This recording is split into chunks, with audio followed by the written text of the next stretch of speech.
नमस्कार, आप देख रहे हैं न्यूज इंडिया और आपके साथ मैं हूं भानु दीक्षित। मार्च से ही देश भर के स्कूल बंद हैं और देश में जब से अनलॉक शुरू हुआ है उस प्रक्रिया में तकरीबन सभी चीजों को खोल दिया गया, लेकिन स्कूल अब तक नहीं खोले गए हैं बहुत सी जगह। लेकिन हालांकि अब स्कूल खोलने की प्रोसेस जारी है। कई राज्यों में स्कूल खुल चुके हैं तो कईयों में खुलने अभी बाकी हैं। लेकिन जहां जहां स्कूल खुले हैं वहां का जो रिजल्ट आ रहा है, वहां जो स्थिति देखने को मिल रही है वो काफी भयानक है, क्योंकि जहां जहां स्कूल खुले वहां बच्चे कोरोना से संक्रमित पाए जा रहे हैं। ऐसी स्थिति में अब सवाल ये उठता है कि क्या स्कूल खोलने का फैसला जल्दबाजी है या जो स्थिति आने वाली है उससे निपटने के लिए हम तैयार हैं या नहीं।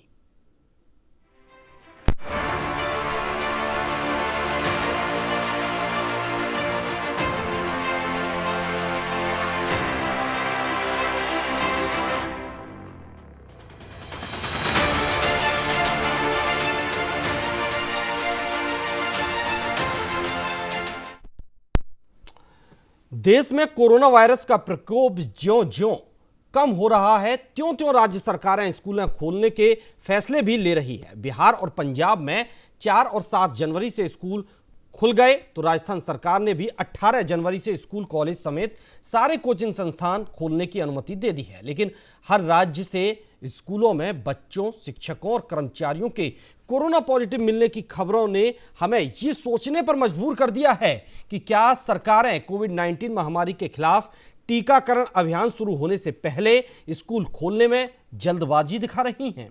सवाल यह है कि क्या कोरोना टीका लगाए बिना बच्चों के संक्रमित होने का जोखिम उठाना उचित है। ये सवाल इसलिए भी उठ रहे हैं क्योंकि बड़ी संख्या में अभिभावकों को अब भी डर सता रहा है कि कहीं उनके बच्चे स्कूल जाकर कोविड-19 महामारी को न्योता न दे दें।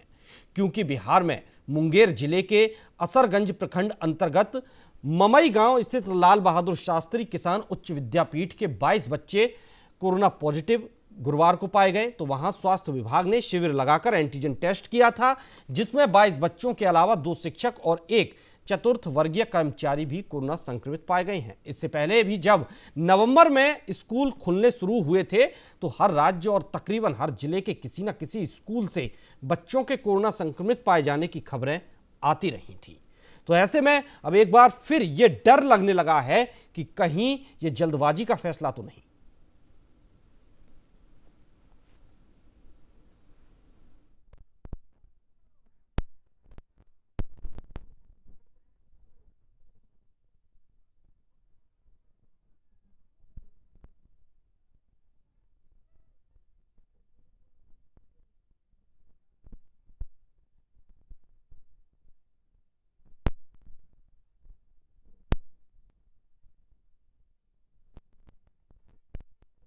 स्कूल तो खोल दिए गए हैं कई राज्यों में, अब राजस्थान में भी स्कूल खुलने बाकी हैं। तो वो जहां जहां स्कूल खुले हैं वहां की तस्वीरें बड़ी भयानक होती जा रही हैं। बिहार के मुंगेर में 22 बच्चे कोरोना पॉजिटिव पाए गए हैं। तो वहीं खबर यह भी है कि गया में भी एक स्कूल का हेडमास्टर पॉजिटिव पाया गया है। ऐसे में परिजनों को भी ये खतरा सता रहा है कि कहीं उनके नौनिहाल कोरोना की जद में ना आ जाए, क्योंकि स्कूल तो भले ही खुल रहे हैं लेकिन वहां क्या व्यवस्था है, कैसी व्यवस्था है, यह भी देखना जरूरी होगा। हालांकि व्यवस्थाएं अनुचित रखी जाएंगी, लेकिन इस दरमियान भी अगर इस तरह की स्थिति बनेगी कि बच्चे नौनिहाल इस तरह से लगातार कोरोना संक्रमित पाए जाते रहेंगे तो ये चिंता परिजनों की भी है, ये चिंता घर वालों की भी है कि आखिर उनके बच्चों का क्या होगा। दूसरी तरफ बच्चों के भविष्य की चिंता भी सता रही है। तो ऐसे में सवाल, कहीं स्कूल खोलने का फैसला जल्दबाजी तो नहीं, क्योंकि अगर बच्चों में कोरोना फैला तो स्थिति को कैसे संभाला जाएगा। बच्चों में कोरोना फैला तो परिवार में कोरोना आ जाएगा।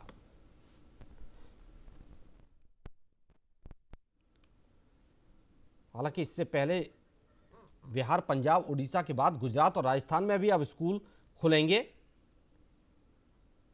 स्कूलों में बच्चों, शिक्षकों और कर्मचारियों के कोरोना पॉजिटिव पाए जाने की खबरें जिस तरह से आ रही हैं वो डराने वाली हैं। कोरोना गया नहीं लेकिन खुलने लगे हैं स्कूल। अब इसको लेकर भी सवाल उठने लगे हैं कि क्या टीकाकरण से पहले स्कूल खोलना जल्दबाजी तो नहीं, वैक्सीनेशन की प्रक्रिया शुरू हो जाने देते, उसके बाद स्कूल खोल दिए जाते। हालांकि अभिभावक भी एक तरफ चिंतित थे अपने बच्चों के करियर को लेकर, उनकी पढ़ाई को लेकर। अभिभावक भी कहीं ना कहीं ये चाहते थे कि जल्द स्कूल खुलें, बच्चे स्कूल जाएं, लेकिन कोरोना अभी गया नहीं है और स्कूल खुलने लग जाएं। और उसके बाद जो तस्वीरें सामने आ रही हैं, इसकी ये कोई बहुत अचरज वाली बात नहीं है। इसकी उम्मीद भी की जा रही थी कि कहीं ना कहीं बच्चों में भी बच्चे भी कोरोना की जद में आ सकते हैं, और वही हो रहा है। जब हरियाणा में इससे पहले नवंबर में स्कूल खुले थे तो तकरीबन 150 बच्चे कोरोना पॉजिटिव पाए गए थे, शिक्षक कर्मचारी भी पॉजिटिव पाए गए थे। उस वक्त भी हर जगह से बच्चों के पॉजिटिव होने की खबरें आ रही थी।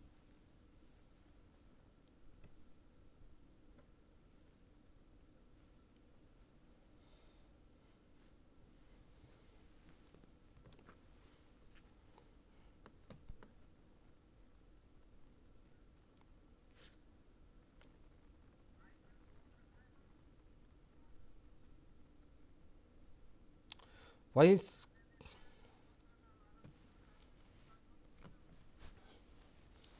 अगर बच्चों में कोरोना फैलता है तो स्थिति और भी भयानक हो सकती है। नवंबर में भी इससे पहले स्कूल खुले थे, उस वक्त भी ये तस्वीरें बड़ी भयानक इसी तरह से सामने आई थी।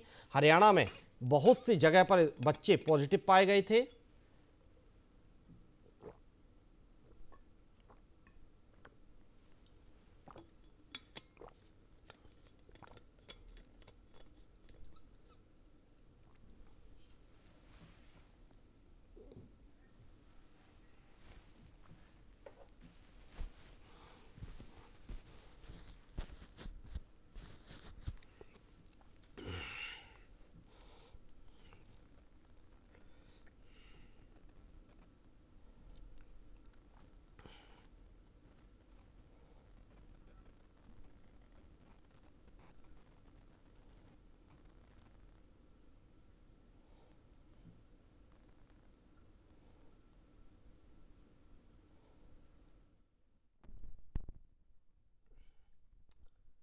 कोरोना की जो स्थिति आज दुनिया भर में है और देश में, हालांकि हम यह कह सकते हैं, फिलहाल यहां रुकेंगे एक छोटे से ब्रेक के लिए। ब्रेक के बाद फौरन लौटेंगे।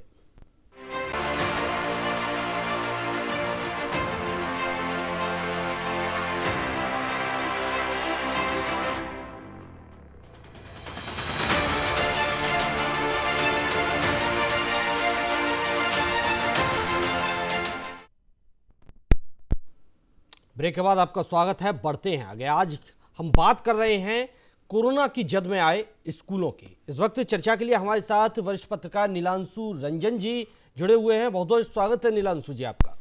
जी आपका बहुत बहुत शुक्रिया भानु जी। नीलांशु जी, स्कूल खोल दिए गए, बहुत दिनों से स्कूल संचालक इसकी मांग भी कर रहे थे कि कोरोना के अनलॉक की प्रोसेस के बाद सब कुछ खुल गया है तो स्कूल खोलने में देरी क्यों कर रहे हैं। और जब स्कूल खुले तो उसका परिणाम भी हमारे सामने आने लगा है। बहुत सारे बच्चे कोरोना संक्रमित हो रहे हैं। बिहार में 22 बच्चे मिले हैं, गया में हेडमास्टर और कर्मचारी भी मिले हैं। उससे पहले जब नवंबर में स्कूल खुले थे तब हरियाणा में 150 बच्चे पॉजिटिव मिले थे। तकरीबन हर जगह से ऐसी खबरें आने लगी हैं। तो क्या मान लें कि जो स्कूल खुले हैं, जो फैसला लिया गया है, वो अभी जल्दबाजी था, वैक्सीनेशन हो ही जाने देते? जी बिल्कुल जल्दीबाजी था और मैं तो समझता हूँ कि ये बिल्कुल गैर जिम्मेदाराना और गलत निर्णय हुआ है। ये बिल्कुल नहीं खोलने देना चाहिए था। जब तक अब तो वैक्सीनेशन तब स्टार्ट हो चुका है, अब तो टीका आ गए हैं, स्टार्ट भी हुआ है, ट्रायल भी हो चुका है। पटना में तो ऑलरेडी ट्रायल हुआ है, ड्राई रन भी चल चुका है। तो अब जो है कुछ एक दिनों में ही ये शुरू हो जाने वाला था। तो मेरा ये मानना है कि जब तक वैक्सीनेशन कंप्लीट न हो जाए तब तक स्कूल को नहीं खोलना चाहिए था और स्कूल प्रशासन के दबाव में भी सरकार को नहीं आना चाहिए था। और कई दिक्कतें आ रही हैं। आप देखें मुंगेर में 21-22 बच्चे जो हैं कोरोना से वो फिर से वो ग्रसित हो गए हैं, कई टीचर्स भी हो रहे हैं। और दूसरी समस्या क्या आ रही है, एजुकेशनल समस्या क्या आ रही है कि 5-10 बच्चे आते हैं। आज 5-10 बच्चे आए, उनको पढ़ाया टीचर्स ने, कल दूसरे सेट ऑफ बच्चे आ रहे हैं 5-10 बच्चे, वे कहते हैं कि आज वो आप फिर से वही चैप्टर पढ़ाइए। तो एक वो समस्या खड़ी हो जा रही है टीचर्स के साथ जो है। तो यही कई समस्याएं आ रही है। मुझे लगता है कि वैक्सीनेशन कंप्लीट हो जाता है, एक बार टीकाकरण हो जाता जो है, इसके दोनों खुराक जो है वो कंप्लीट हो जाए, उसके बाद आप खोलें तो बेहतर भी होगा, श्रेष्ठकर भी होगा। भानु जी, नीलांशु जी, अब तो स्कूल खुल गए हैं और जिस तरह के रिजल्ट सामने आ रहे हैं, बच्चे कोरोना पॉजिटिव हो रहे हैं, तो अब आगे क्या कुछ करना चाहिए? क्या दोबारा से स्कूलों को बंद कर देना चाहिए? और जिन राज्यों में स्कूल नहीं खुले हैं, क्या उनको इस जो परिणाम सामने आए इससे सबक नहीं लेना चाहिए? मुझे लगता है कि जो परिणाम सामने आए उसको देखते हुए और सबक लेते हुए मेरा यह मानना है कि स्कूल को जल्द से जल्द फिर से बंद कर देना चाहिए। और वैसे भी बच्चों की संख्या में बहुत कम है, तो कोई फायदा भी नहीं है। तो मेरा ये मानना है कि अभी बंद कर देना चाहिए। थोड़ा सा पेशेंस और रखें, उसके बाद वैक्सीनेशन कंप्लीट हो जाएगा, 2-3-4 महीने वो कंप्लीट ही हो जाएगा। उसके बाद आप खोलें ताकि सभी महफूज रहें, सुरक्षित रहें। उसके बाद ये दोबारा कोरोना, चूंकि ये नया स्ट्रेन भी आ चुका है इंग्लैंड से, और बहुत सारे दिमाग में बहुत सारी बातें भी हैं, दहशत भी है। तो मुझे लगता है कि वैक्सीनेशन कंप्लीट हो जाए उसके बाद खोलना जो है बेहतर होगा। जी, कहीं ना कहीं नीलांशु जी, ये भी खतरा है, घर वालों को भी खतरा है कि बच्चे संक्रमित होकर आएंगे। देखिए, बच्चों का पता नहीं चलता है, बहुत देर में पता चल पाता है, बच्चे बताते नहीं हैं क्योंकि उन्हें फील नहीं होता, वो खेल में लग जाते हैं, अन्य जगह लग जाते हैं। लेकिन जब तक पता चलेगा तब तक ये बीमारी कहीं ना कहीं पूरे घर को, पूरे परिवार को चपेट में ले लेगी। जी जी जी जी, यही तो कोरोना के साथ दिक्कत यही है ना। बहुत सारी बातें कभी हो जाती है कि एसिम्प्टोमेटिक है, जहाँ के सिम्टम्स पता नहीं चल पाता है, लक्षण पता नहीं चल पाते हैं, और आपको लगता है कि आप ठीक है, लेकिन आपके अंदर वो कोरोना का वो आ चुका है जी। तो धीरे धीरे क्या होता है कि आप जो है वो पूरे परिवार से ग्रसित हो जाते हैं। तो मुझे लगता है कि अभी इसको फिलहाल बंद कर देना चाहिए था। जी बिल्कुल। हमारे साथ हमारे संवाददाता जयपुर से नीरज शर्मा भी जुड़ चुके हैं। नीरज, जिस तरह से कोरोना के बाद अब जिस तरह से स्कूल खुलने लगे हैं, हालांकि स्कूल संचालक जल्द से जल्द स्कूल खोलने की मांग भी कर रहे थे, राजस्थान सरकार ने भी फैसला ले लिया है 18 तारीख से, लेकिन जहां जहां स्कूल खुले हैं, चाहे बिहार हो, पंजाब हो, वहां से ऐसी खबरें सामने आ रही हैं कि बच्चे कोरोना संक्रमित हो गए हैं। बिहार के मुंगेर में 22 बच्चे कोरोना संक्रमित हो गए हैं। तो क्या इससे जो जहां स्कूल नहीं खुले हैं, जिन राज्यों में जैसे कि राजस्थान हुआ, वहां इससे सबक नहीं लेना चाहिए सरकार को? निश्चित तौर पर भानु, बहुत ही चिंताजनक स्थिति है।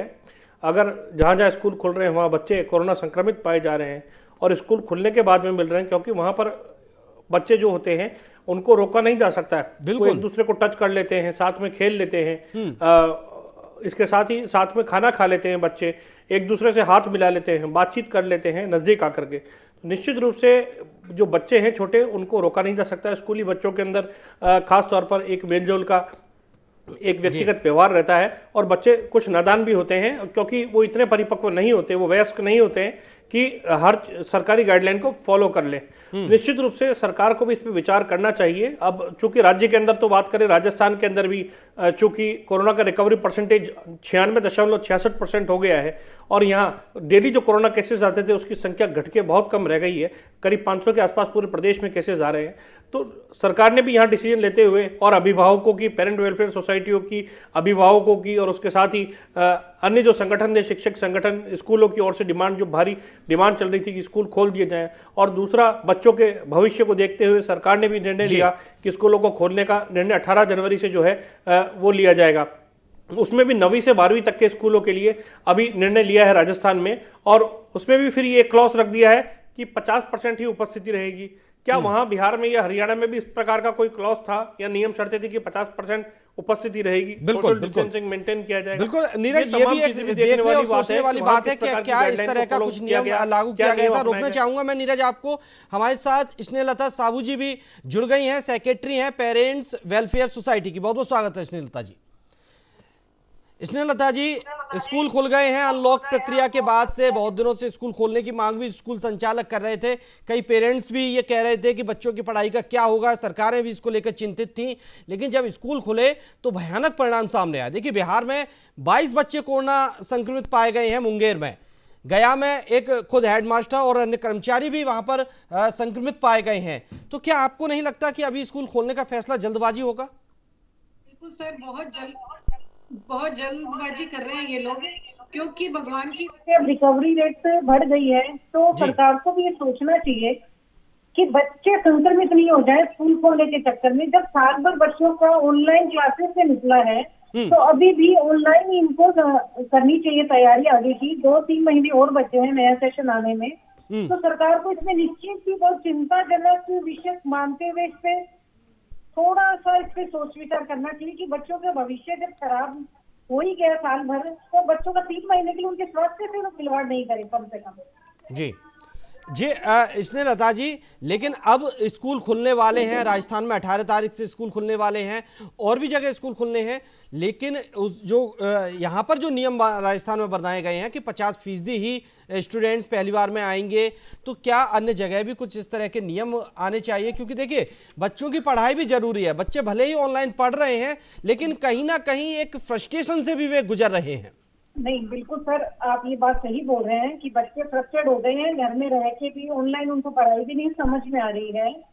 लेकिन अब रिकवरी रेट बढ़ रही है और बच्चों को देखते हुए कि 3 महीने और बच्चों को भी समझाए और सरकार भी ऐसा ही निकाले, तो मेरे ख्याल से तो आपको स्कूल नहीं खोलने चाहिए सरकार को अभी 3 महीने और। अब बच्चे साल भर निकालते तो 3 महीना और शांति से बैठने के बच्चों जी, क्योंकि पेरेंट्स भी तैयार नहीं है बच्चों को स्कूल भेजने के लिए। जी चलिए ठीक है। निरांशु माफ कीजिएगा, हमारे साथ नीलांशु रंजन भी हैं, वरिष्ठ पत्रकार। नीलांशु रंजन जी, जिस तरह से बच्चे भी फ्रस्ट्रेट कहीं ना कहीं हो रहे हैं, ऑनलाइन पढ़ाई भले ही चल रही है लेकिन कहीं ना कहीं हर बच्चा चाहता है कि वो अपने स्कूल वापस लौटे, पहले की तरह पढ़ाई शुरू हो, पहले की तरह कक्षाएं लगे, अपने गुरुजी से फेस टू फेस बात करके अपने टीचर्स के साथ वो अपने कोर्सेज पर चर्चा कर सके। लेकिन अगर ऐसा करने में अगर खतरा भी है तो थोड़ा सा डिले और सही, क्योंकि वैक्सीनेशन होने वाला है, ड्राई रन पूरे देश में चल ही रहा है। अगर बहुत जल्द अगर वैक्सीन मिल जाती है देश को, 3 वैक्सीन तकरीबन तैयार हो चुकी हैं, तो थोड़ा सा वक्त और बच्चों को देना चाहिए। स्कूल प्रशासन से, स्कूल संचालकों से बात कर उनसे कहना चाहिए कि थोड़े दिन और आप और इंतजार कीजिए जब इतना किया है, क्योंकि सवाल बच्चों की जिंदगी का भी है। जी बिल्कुल, वही मैं कह रहा था कि जब आपने इतना वक्त गुजार दिया है तो थोड़ा सा और 2-3-4 महीने जो है और आप गुजार लीजिए। ठीक है, बच्चे फ्रस्ट्रेशन में है, बच्चे के लिए वो बहुत ज्यादा मोनोटोनस भी हो गया है, उबाऊ भी हो गया है, ये बात सही है। इतने ये मार्च से ही लॉकडाउन स्टार्ट हो गया था, तो ये सही है कि एक लंबा एक वक्त निकल चुका है। लेकिन मैं कह रहा हूं कि 2-4 महीने आप और सब्र कर लीजिए। वैक्सीनेशन का स्टार्ट होने ही जा रहा है, आपके पास वो टीके भी आ चुके हैं, तो अब उपलब्ध है, ये जल्द से जल्द शुरू भी हो जाएगा। तो 2-4 महीने की बात है, इसको करें, क्योंकि फिर स्कूल जाने के बाद बहुत ज्यादा नॉर्म्स को फॉलो कर पाना नहीं हो पाता है। तो ये तो थोड़ा सा स्कूल प्रशासन को भी समझना पड़ेगा, थोड़े से पेरेंट्स को भी समझना पड़ेगा। स्कूल प्रशासन पे मैं थोड़ा सा इतर में जा रहा हूँ, थोड़ा सा ये भी दबाव है कि पेरेंट्स वगैरह जो सुनने में आ रहा है कि पेरेंट्स वगैरह जो है ऑनलाइन के लिए बहुत ज्यादा फीस नहीं दे पा रहे हैं, तो टीचर्स भी सफर कर रहे हैं, तो शायद वो भी एक दबाव है। तो मुझे लगता है कि पेरेंट्स को भी बहुत मतलब इस पे सोच समझ के काम लेना चाहिए कि आप अपना फीस जमा कीजिए, ताकि टीचर भी सफर ना करें, बच्चे भी सफर ना करें, और अभी 2-4 महीने सब्र कर लें, फिर स्कूल तो खुलेगा ही, वैक्सीनेशन के बाद तो खुल ही जाएगा, और मैं समझता हूं कि फिर सब कुछ बेहतर होगा। नीलांशु जी, जहां पर अगर फीस की बात आ रही है तो देखिए बहुत जगह क्लासेस इसको लेकर देखे जा रहे हैं। परिजन कह रहे हैं कि हम फीस नहीं देंगे क्योंकि पढ़ाई नहीं हुई, बहुत से स्कूल बंद रहे हैं। जहां पर ऑनलाइन क्लासेस चल रही हैं वो कह रहे हैं कि आधी फीस करनी चाहिए, जबकि स्कूल कह रहे हैं कि नहीं, हम पर और ज़्यादा बर्डन पड़ रहा है, पहले से ज़्यादा ऑनलाइन क्लासेस लेनी पड़ रही है। तमाम बातें दोनों तरफ से की जा रही हैं। तो क्या आपको नहीं लगता है कि सरकार को दोनों पक्षों को बैठाल कर एक बीच का रास्ता निकाल कर स्कूलों को कुछ दिनों के लिए और डिले करना चाहिए, एक बीच का रास्ता भी निकलना चाहिए? हाँ बिल्कुल, इस पे निगोशिएशन होना चाहिए। मैं समझता हूँ, और आपने बिल्कुल सही रखा है कि सरकार को इनिशिएटिव लेनी चाहिए इसमें जो है, और इसमें बिल्कुल डायलॉग, संवाद होना चाहिए, बिठा करके बातचीत होनी चाहिए। स्कूल प्रशासन हो, पेरेंट्स हो, कि भाई कैसे क्या होगा, आप अगर आप फी नहीं जमा कर पा रहे हैं तो फिर टीचर्स के काम तो कैसे चलेंगे, कितना फी जमा करना है। ठीक है, आप ट्रांसपोर्टेशन न दें, लेकिन बाकी ट्यूशन फी है, अदर फी उनको दें आप। इस तरह से एक डायलॉग, मतलब जब तक नहीं हो पाएगा, संवाद जब तक नहीं हो पाएगा, तब तक नहीं हो। मैं समझता हूँ कि सरकार को इनिशिएटिव लेना चाहिए, गवर्नमेंट को, और आगे कदम उठा करके इसको एक रिजॉल्व करें, इसको सॉल्व आउट करें, इसको जो है, और 2-4 महीने रुक जाएं। और बच्चे के स्वास्थ्य का मामला है, बच्चे के लिए जान का मामला है, मुझे लगता है कि 2-4 महीने रुक जाए तो ये बेहतर होगा। भानु जी बिल्कुल। नीरज, जिस तरह से तमाम बातें सामने निकल कर आ रही हैं, कहीं ना कहीं पेरेंट्स भी इस बात के लिए राजी नहीं है कि अभी स्कूल खुलें। थोड़ा सा वक्त और उनको देना चाहिए छात्रों को कि आप वैक्सीनेशन हो जाने दीजिए। देखिए राजस्थान में जिस तरह से अभी हाल ही में परीक्षाएं स्थगित भी कर दी गई इसको लेकर कि अभी वैक्सीनेशन का काम चलेगा, अभी परीक्षाएं भी नहीं करवाई जा सकती हैं, तो उसी तरह से थोड़ा सा वक्त और अगर राजस्थान सरकार रुके कि वैक्सीनेशन हो जाए, उसके बाद स्कूलों को प्रॉपर खोला जाएगा, बिना किसी चिंता के, बिना किसी दबाव के, बिना किसी डर के स्कूल खुलेंगे, वैसे ही जैसे पहले खुलते थे बच्चे वैसे ही स्कूलों में पहुंचेंगे और कोरोना का भी कोई खतरा नहीं होगा। ये देखिए दोनों के लिए भी अच्छा रहेगा, स्कूल प्रशासन के लिए भी और छात्रों के लिए भी, उनके पेरेंट्स के लिए भी। बिल्कुल बिल्कुल सर। जी नीरज। भानु, निश्चित रूप से सुझाव ये अच्छा है, लेकिन इस प्रकार के सुझाव जो हैं वो केंद्र सरकार की ओर से आए तो ज्यादा बेहतर होगा। सीबीएसई बोर्ड में पढ़ने वाले जो चाहे बच्चे हों, चाहे राज्य के बोर्डों में पढ़ने वाले बच्चे हों, केंद्रीय विद्यालयों में पढ़ने वाले स्टूडेंट्स हो, समस्या वहां आ जाती है जब केंद्र और राज्य सरकारों में कोऑर्डिनेशन ठीक से नहीं हो पाता है और परीक्षा किस प्रकार से आयोजित की जाए। अब बोर्ड की परीक्षा आ रही है, राजस्थान में 8वीं तक तो क्लास खोलने का निर्णय लिया ही नहीं गया है, केवल 9वीं 10वीं 11वीं 12वीं ये 4 कक्षाएं जो हैं ये चलाने का निर्णय इसलिए लिया गया क्योंकि इनके कंपटीशन एग्जाम्स की तैयारी भी इन्हें करनी पड़ती है, बोर्ड परीक्षाओं के लिए भी इनको प्रिपरेशन जो होता है, प्रिपरेटिव एग्जाम होते हैं, आईआईटी जेईई की जो तैयारी होती है वो 9वीं से आजकल होने लग गई है शुरू। तो इस प्रकार के जो स्टूडेंट्स हैं उनके लिए क्या किया जाए, पीएमटी और इसके अलावा अन्य जो कंपटीशन एग्जाम्स होते हैं, नीट का, रीट का, तो ये स्टूडेंट्स कहाँ जाएं? तो निश्चित रूप से ऐसे स्टूडेंट्स लगातार डिमांड कर रहे थे कि शिक्षक जो है उनके सामने हमें पहुंचने की अनुमति दी जाए और हम जाकर के अलग से सोशल डिस्टेंसिंग के साथ में गुरु से मार्गदर्शन ले लेंगे। कई ऐसे ग्रामीण पृष्ठभूमि के छात्र हैं, छात्रा हैं जो कि ऑनलाइन से साधन संपन्न नहीं है, गांव में इंटरनेट कनेक्टिविटी आज तक नहीं हो पाई है उस लेवल की, तो ऐसे छात्र छात्रा कहां जाए? तो उनको शहर में आकर के एक रूम किराए पे लेना पड़ रहा है, उसका खर्चा जो है उसका खर्चा उठाना पड़ रहा है उनके परिवार वालों को। तो डबल वर्डन जो है वो कोरोना की स्थिति में, एक और तो काम धंधे बंद पड़े थे और दूसरे उनको जो है ये खर्चा उठाना पड़ रहा है। ऐसे में उनके माँ बाप क्या करें? इसलिए उनकी ओर से डिमांड की गई कि स्कूल वाले फीस भी पूरी ले रहे हैं, तो ऐसे में पढ़ाई जो है वो शुरू करवा दी जाए। कम से कम जो बड़े बच्चे छात्र छात्रा हैं 9वीं 10वीं 11वीं 12वीं, उसमें भी सरकार ने ये नियम रखा कि 50% जो उपस्थिति है वो रखी जाएगी और अभी नहीं 18 तारीख से वो स्कूल खोले जाएंगे, 18 जनवरी आगामी से। तो ये भी सरकार के पास समय है, अभी आज चूंकि जो है 8 तारीख की हुई है, 10 दिन का समय अभी भी सरकार के पास है। सरकार हो सकता है इसमें अन्य राज्यों को देख करके कुछ डिसीजन ले ले कि अन्य राज्यों के अंदर अगर केसेस सामने आ रहे हैं, हो सकता है इस निर्णय को बदलना पड़े, स्थगित करना पड़े, क्या रहता है वो सरकार के ऊपर डिपेंड करता है। लेकिन ऐसे छात्र छात्राओं का भविष्य जो है वो दांव पर ना लग जाए, इसका भी ध्यान रखना पड़ेगा। उनका साल जो है वो साल बर्बाद ना हो जाए। कोरोना महामारी के चलते पहले ही ऐसे छात्र छात्राएं काफी परेशान रहे, फ्रस्ट्रेशन में रहे, और उनके लिए क्या उपाय किए जा सकते हैं। दूसरा एक विचार ये भी बनाया जा रहा है कि जो कोरोना का वैक्सीनेशन होगा, क्यों नहीं उसमें छात्र छात्राओं को भी शामिल कर लिया जाता। जब कोरोना वॉरियर्स को आप लगा रहे हैं तो ऐसे छात्र छात्राएं या कर्मचारी जो लोग फील्ड में जाते हैं रेगुलर, उनके भी वैक्सीनेशन किया जाए ताकि उनको भी बचाव किया जा सके। तो निश्चित रूप से ये भी डिमांड उठना जो है लाजिम है। लेकिन शुरुआत में जो लोग हैं वो घबरा रहे हैं, अभी टीके के जो रिएक्शंस हैं वही लोगों ने नहीं देखे हैं। अभी लोग ये जानना चाह रहे हैं, समझना चाह रहे हैं टीका लगने के बाद किस तरह के रिएक्शन उभरते हैं, कितने दिन तक आदमी जो है उसके अंदर इम्यूनिटी, हर्ड इम्यूनिटी डेवलप होती है, कहीं ऐसा तो नहीं कोई अन्य लक्षण या सिम्टम या बीमारी जो है वो उसको लग जाए। तो लोग अभी इन चीजों से वाकिफ नहीं है। हालांकि कोरोना वॉरियर्स, मेडिकल कर्मी लगातार जन जागरूकता फैला रहे हैं। जब वो लोग लगवा लेंगे पहले चरण में, उनको देख करके जब अन्य लोगों को विश्वास हो जाएगा तब वो लोग भी निकल करके आगे बढ़ करके सामने आएंगे। शायद यही वो कारण था कि केंद्र और राज्य सरकारों ने निर्णय लिया कि कोरोना जो वॉरियर्स हैं या फ्रंट लाइन वॉरियर्स हैं उनको पहले चरण के अंदर टीके लगाए जाएं। ठीक है, बिल्कुल। स्नेहलता जी, आप पेरेंट्स वेलफेयर सोसाइटी की सेक्रेटरी हैं। अब पेरेंट्स में भी देखिए कहीं ना कहीं ये एक मतभेद देखा गया। बहुत सारे पेरेंट्स ये चाहते हैं कि उनके बच्चों का करियर खराब हो रहा है, बच्चों का करियर दांव पर है, तो क्यों ना स्कूल खुलने चाहिए, उन्हें फीस भी देनी पड़ रही है और बच्चे घर पर उस तरह की शिक्षा नहीं ले पा रहे हैं। जबकि बहुत सारे पेरेंट्स अभी भी यही चाह रहे हैं कि वैक्सीनेशन एक बार हो जाए तो उसके बाद बच्चों को स्कूल भेजा जाए। यहां पर भी तो काफी मतभेद है। बिल्कुल है मतभेद। 100 में से 10 लोग नहीं चाह रहे होंगे, लेकिन 90% लोग तो यही है कि स्कूल नहीं भेजना चाह रहे। मेरे बहुत सारे पेरेंट्स से बात हुई है जी, वो बिल्कुल नहीं भेजना चाह रहे हैं। बच्चे छोटे हैं अभी और डर भी है अभी कि बच्चे स्कूल जाने के बाद प्रिकॉशंस नहीं रख पाएंगे। अभी तो पेरेंट्स के अंदर में है तो प्रिकॉशंस रख पा रहे हैं जी। तो स्कूल में बच्चे खेलेंगे भी, बात भी करेंगे, खाना भी खाएंगे, सब काम करेंगे। लेकिन स्नेहलता जी, यहाँ अभी छोटे बच्चों को देखिए स्कूल नहीं भेजा जा रहा है। हालांकि राजस्थान में भी अगर हम बात करें तो 9वीं से क्लासेस खुलने की बात आ रही है। छोटे ही होते हैं, कोई बहुत बड़े बच्चे नहीं है 9वीं के बच्चे भी जी। लेकिन अगर स्कूल नहीं खुलेंगे तो बच्चे भी तो एक तरह के फ्रस्ट्रेशन से गुजर रहे हैं। बच्चे भी तो यही चाह रहे हैं कि वो वापस अपने स्कूल लौटें। उनका करियर भी तो कहीं ना कहीं दांव पर लगा है। बिल्कुल सही बात है।